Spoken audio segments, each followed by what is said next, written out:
রাজধানীর হাজারীবাগে বস্তিতে লাগা আগুন নিয়ন্ত্রণে এসেছে। এ বিষয়ে আরো খবর জানাবো আপনাদের। সরাসরি যোগ দিচ্ছেন সহকর্মী শামীমা সুলতানা। শামীমা, অগ্নিকাণ্ডের কারণ এবং ক্ষয়ক্ষতি সম্পর্কে কোনো ধারণা পেয়েছেন কিনা? 1, 2, 3 ঢাকায় জমি জিতে নিন 100% ক্যাশব্যাক সহ 20 কোটি টাকার পুরস্কার।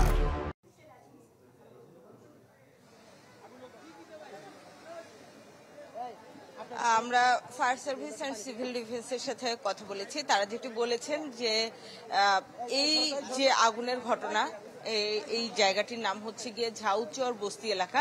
তো এখানে কয়েকটি ভাঙাড়ির দোকান ছিল, তারই একটি ভাঙাড়ির দোকান থেকে আসলে এই আগুনের সূত্রপাত, এবং সেখান থেকে আরো পাশাপাশি থাকা আরো 5-6টি যে ভাঙাড়ির দোকান আছে সেখানে এই আগুনটি ছড়িয়ে পড়েছিল, এবং এই আগুন নিয়ন্ত্রণে কিন্তু এখানে তারা চেষ্টা করেছেন এবং 7টি ইউনিটের মাধ্যমে আসলে তারা এই আগুন নিয়ন্ত্রণে এনেছেন।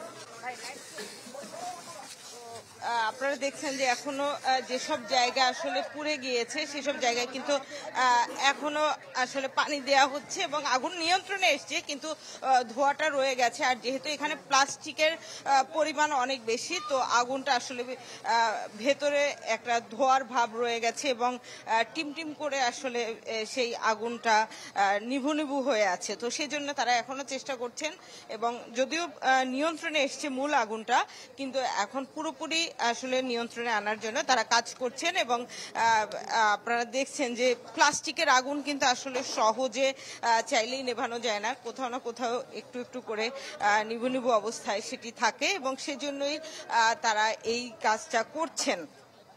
এখনো পর্যন্ত সেই কাজটা চালিয়ে যাচ্ছেন এবং চেষ্টা চালিয়ে যাচ্ছেন। তবে যেটি বিষয় যে এখানে যে জায়গাটুকুতে আসলে আগুন ছড়িয়েছে পুরোটাই কিন্তু হচ্ছে একটি পাশে একটি দেয়াল আছে, সেই দেয়ালের পাশ ধরে আসলে এই টিনের ছাউনি দিয়ে এই ভাঙাড়ির দোকানগুলো ছিল, এবং সেই দোকানগুলোতে যেহেতু ভাঙাড়ির দোকান, এখানে কিন্তু প্লাস্টিক দ্রব্যই আসলে অনেক বেশি।